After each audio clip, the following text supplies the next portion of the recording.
আৰম্ভ কৰাৰ আগতে মই ক'ব বিচাৰোঁ আজিকালি মানে মানুহৰ যে বেমাৰ হৈছে বা প্ৰব্লেম হৈছে মেইন বেমাৰ কি হয় দুটাই থাকে এটা সুগাৰ বেমাৰ হয় আমি ডায়াবেটিছ বুলি কওঁ আৰু দ্বিতীয়টো হয় ব্লাড প্ৰেছাৰ হাই ব্লাড প্ৰেছাৰ তো আমি প্ৰেছাৰ বুলিয়ে কওঁ আমাৰ মানে সাধাৰণ মানে প্ৰেছাৰ বুলিয়ে কয় চ' মেক্সিমাম এই দুটা বেমাৰতে মানুহ আক্ৰান্ত হৈ থাকে প্ৰথমতে এতিয়া চাওক প্ৰেছাৰ আমাৰ অভ্যাস এটা আছে প্ৰেছাৰৰ পিলটো খাব দিলে আমি দুদিনমান খাওঁ মই বেলেগক নকওঁ মোৰ ঘৰতে হৈছে দুদিনমান খোৱাৰ পিছত কওঁ প্ৰেছাৰটো ঠিকে আছে এতিয়া পিলটো নাখাওঁ এইটো মই বুলি নহয় চবেই প্ৰায়ভাগ এইটো কৰে প্ৰেছাৰ হ'লে মানুহে ভাবে যে মই পিলটো কিয় খাওঁ প্ৰেছাৰ হ'লে হা মোৰ ঠিকে আছে মই আমুক আমুক কৰিম কিন্তু এটা কথা ভাবক যদি আমি প্ৰেছাৰৰ কিবা হ'লে বা দাৱাইটো নাখাওঁ তেনেহ'লে মই আমাৰ দেৱাৰু খুৰাকটো চিনি পায় হা এইখিনি মানুহ এক চাইড পেৰালাইজ হৈ পৰি যায় চ' মই কওঁ যদি কাৰোবাৰ প্ৰেছাৰ আছে কাৰোবাৰ যদি প্ৰেছাৰ পাইছে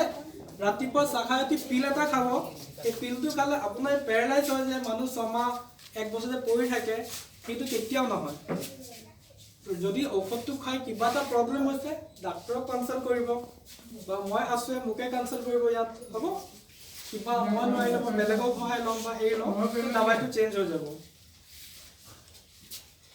চ' প্ৰথমতে আমি জানিব লাগিব যে প্ৰেছাৰ আমাৰ কি হৈছে একদম সৰু সুৰা বস্তু হয় মানুহৰ যে প্ৰেছাৰ হৈ আছে ইমান আগতে মানুহৰ প্ৰেছাৰ নাছিলে বা কম আছিলে আজিকালি কিমান 35-40 পাৰ হোৱাৰ লগে লগে মানুহৰ প্ৰেছাৰ হৈ গ'ল কিয় হয় কিয় আমি ধৰি লওক এতিয়া আমাৰ মানুহবোৰে আমি কি কৰোঁ মই নিজকে যেতিয়া আমি কিবা এটা খাওঁ ধৰি লওক মাছ বা মাংস খালে আমাৰ অভ্যাস আছে আমি বহুত বেছি খাওঁ মাছ মাংস হা বা হেৰি তো আমাৰ আজিকালি যি খোৱা বোৱা অভ্যাস বা সেইটো অলপ সলাবলগীয়া হৈছে এতিয়ালৈ প্ৰেছাৰৰ মেইন কাৰক কি হ'ল প্ৰথম অৱস্থা আমি চিন্তা আজিকালি যুগত কি হৈছে মানুহৰ চিন্তাটো বহুত বেছি বাঢ়ি গৈছে মোৰো বাঢ়িছে চবৰো চিন্তা বাঢ়িছে হা কাৰোবাৰ পৰিবাৰৰ টেনশ্যন কাৰোবাৰ কেনেকৈ পইচা কমি গৈছে কাৰোবাৰ আমুক কাৰোবাৰ তামুক তো প্ৰথমতে কি হ'ব চিন্তা কৰিলেতো একো নহয় হা বস্তুবোৰতো হেৰি হৈ নাযায় তো চিন্তা সেইটো মই কমাব লাগিব হা তাকে যদি চিন্তাটো কৰিলেতো একো যদি চিন্তাটো যদি কমাব পাৰে যি হ'ব হ'ব সেইটো যদি কৰি দিয়ে মানুহৰ প্ৰেছাৰ সেইটো আপোনাৰ নিজে নিজে প্ৰেছাৰ যিটো প্ৰব্লেম আছে অলপ প্ৰেছাৰটো কমি থাকে আৰু দ্বিতীয়টো হ'ল আমি শোৱা টোপনি মাৰা যদি আপোনালোকে টোপনিটো ঠিকমতে মাৰে ধৰি লওক মই যদি টোপনি নামাৰোঁ মোৰ প্ৰেছাৰটো বাঢ়ি যায় যদি আমি টোপনিটো ঠিকমতে মাৰোঁ ধৰি লওক কোনোবা প্ৰেছাৰ চেক কৰাব গৈছে হস্পিটেলত চেক কৰে প্ৰেছাৰটো বাঢ়ি আছে আকৌ দুদিনৰ পিছত চেক কৰে নৰ্মেল পায় দাৱাই নোখোৱাকৈ কিয় পায় ধৰি লওক আপুনি কিবা চিন্তাত গৈছে বা একদিনাখন হোৱা নাই তো এনেকুৱা হ'ব পাৰে যে নেক্সট দিনা প্ৰেছাৰটো বেছি পাব পাৰোঁ হা তো সদায় মনত ৰাখিব এটা চিন্তাটো অলপ কম বাদ দিব আৰু সদায় খোৱাটো ভালকৈ কৰিব লাগে আৰু 3 নম্বৰ বস্তু এটা কওঁ আমি আজিকালি দেখা গৈছে কেঁচা নিমখ হা মই চব্জি নিমখৰ কথা মানে কেঁচা নিমখ যে আমি খাওঁ এই কেঁচা নিমখটো পৰাপক্ষত পাৰিলে খাবই নালাগে বা একেবাৰে খালে একেবাৰে কমাই খাব লাগে কিয় কেঁচা নিমখৰ কাৰণে যিমান প্ৰেছাৰৰ কেছ মেক্সিমাম কেছবোৰ আছে কেঁচা নিমখ খোৱা মানুহৰ বেছিভাগ হয় চ' মই কওঁ যেতিয়া বয়স এটা আহে 40-40 বছৰ পাৰ হোৱাৰ পিছত কাঁচা যিটো নিমখ থাকে সেইটো খোৱাটো একেবাৰে বন্ধ কৰি দিব লাগে কিয় কেঁচা নিমখটো খাবই নালাগে ইয়াৰ পিছত মই আপোনাক ক'ব বিচাৰিছোঁ মাংস মই মাংস লৈ আহিছোঁ চ' ধৰি লওক আমাৰ মানুহৰ প্ৰেছাৰ আছে তো চবে কয় মুৰ্গী মাংস খাব নালাগে মই কওঁ আপোনালোকে মুৰ্গী মাংস খাব পাৰিব প্ৰেছাৰ মুৰ্গী মাংসত একো বাধা নাই কিন্তু এটাই কথা 2 পিচ বা 3 পিচকৈ সপ্তাহত 2 দিনতকৈ বেছি নাখাব মুৰ্গী মাংস কিন্তু কিছুমান মাংস আপোনালোকে একেবাৰে প্ৰেছাৰ থাকিলে একেবাৰে বাদ দিব লাগিব এইকেইটা হ'ল খাচী মাংস তাৰপিছত হ'ল হাঁহ মাংস আৰু গাহৰি মাংস এইকেইটাক ৰেড মিট বুলি কওঁ খাচী হাঁহ গাহৰি এই 3টা বস্তু যদি কাৰোবাৰ প্ৰেছাৰ আছে ভুলতো নাখাব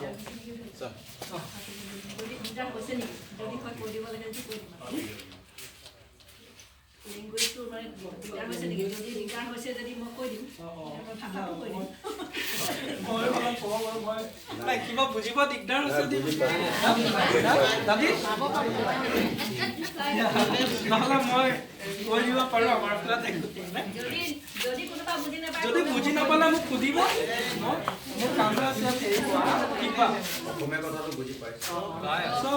মই সদায় কৈছোঁ প্ৰেছাৰ থাকিলে মুৰ্গী মাংস খাব পাৰে কিন্তু 2-3 পিছতকৈ বেছি খাব নালাগে আৰু সপ্তাহত 2 দিনে খাব কিন্তু 3 বিধ মাংস একেবাৰে বাদ দিব লাগিব হাঁহ মাংস, গাহৰি আৰু ছাগলী মাংস।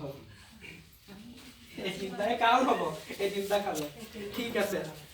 আৰু তাৰপিছত মই চব্জিৰ ভিতৰত ক'ব যাওঁ যেনেকৈ ৰঙালাও হৈ গ'ল। ৰঙালাও খালে গা গৰম হয়, প্ৰেছাৰটো বাঢ়িলে। তো প্ৰেছাৰ থকা মানুহে ৰঙালাওটো পাৰিলে নাখাবই। ইয়াৰ বাহিৰে এতিয়া মই ক'ব বিচাৰোঁ যে আজিকালি প্ৰেছাৰ মানুহ হৈছে কিয়? তাৰমানে আপোনালোক যিমান তাগৰা আছে আমি নহওঁ। নতুন ল'ৰাবোৰৰ কিয় হৈ আছে? আমি 40 পাৰ হ'লে আমাৰ পাব কিয়? কাৰণটো হ'ব নহয়। আপোনালোকেতো ধৰি লওক এতিয়া পাইছে 50-60 পাৰ হোৱাৰ পিছত। ইয়াৰ মেইন ৰিজন হৈছে যে আমাৰ খানাটো। আজিকালি ল'ৰা ছোৱালী বা হেৰিবোৰ যাব বাহিৰত বেছি খোৱা হেৰিটো হৈছে। যেনেকৈ বাহিৰত চাওমিন হৈ গ'ল। কি খায়?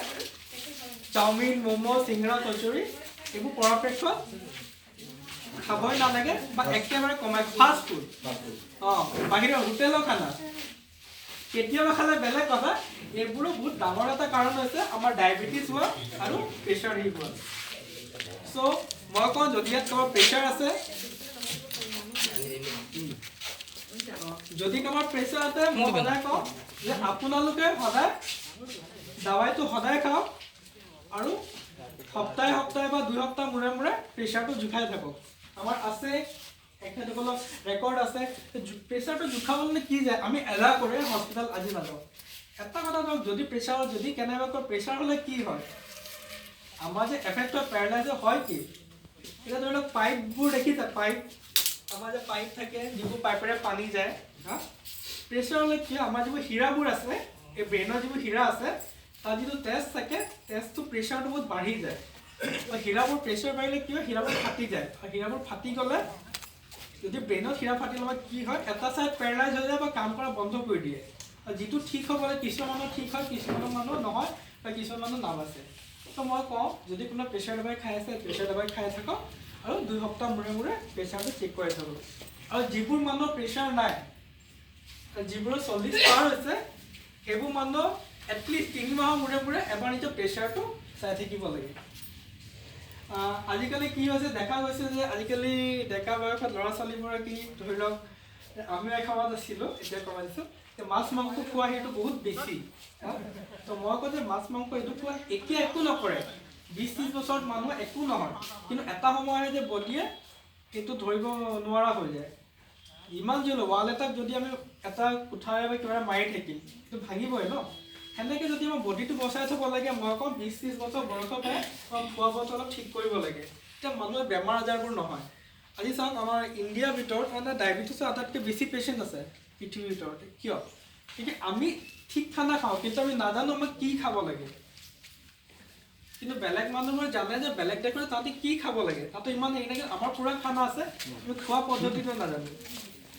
আৰু এটা কথা, ধৰি লওক কাৰোবাৰ প্ৰেছাৰ আছে, আপোনালোকৰ বয়স হৈছে, প্ৰেছাৰ আছে, তো ৰাতিপুৱা যে খোজ চোজ কাঢ়িব লাগে। অলপ যিবোৰ মানুহে কাম কৰিছে বহুত ভাল, একো হেৰি নাই। ৰাতিপুৱা ধৰি লওক বা হেৰি অলপ খোজ কাঢ়ক 15 মিনিট বা 20 মিনিট, গাটো ভালে থাকে আৰু একো প্ৰব্লেম নিদিয়ে। কিবা প্ৰেছাৰ বিষয়ে কিবা সুধিবলগীয়া আছে কাৰোবাৰ? কিবা প্ৰশ্ন? নানি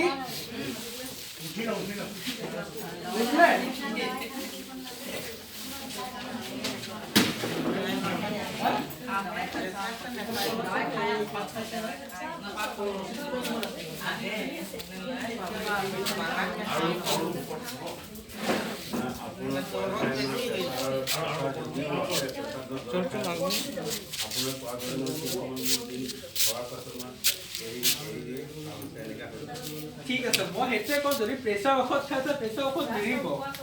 তো মোৰ বেলেগৰ কথা বাগানতে কেছ হৈ গৈছে, মই আগতে দেখিছোঁ। বা সদায় মানুহ এজনৰ পেৰালাইচিছ, মোৰ নিজৰ প্ৰেছাৰো হৈছে, কি কৰে প্ৰেছাৰ দাবাই নাখায়। আৰে নাখালেতো একো নহয় ন, খালেতো আপুনি বাচি আছে। এটা ভুল ধাৰণা হৈছে যে প্ৰেছাৰ দাবাই নাখাওঁ, প্ৰেছাৰ ঠিকে আছে, মোৰ প্ৰেছাৰ হ'ব নোৱাৰে। চবৰো প্ৰেছাৰ হ'ব পাৰে, মোৰো হ'ব পাৰে, হ'লেতো খাব লাগিব ন, নাখালে কি হ'ব? বহাই দিব লাগিব।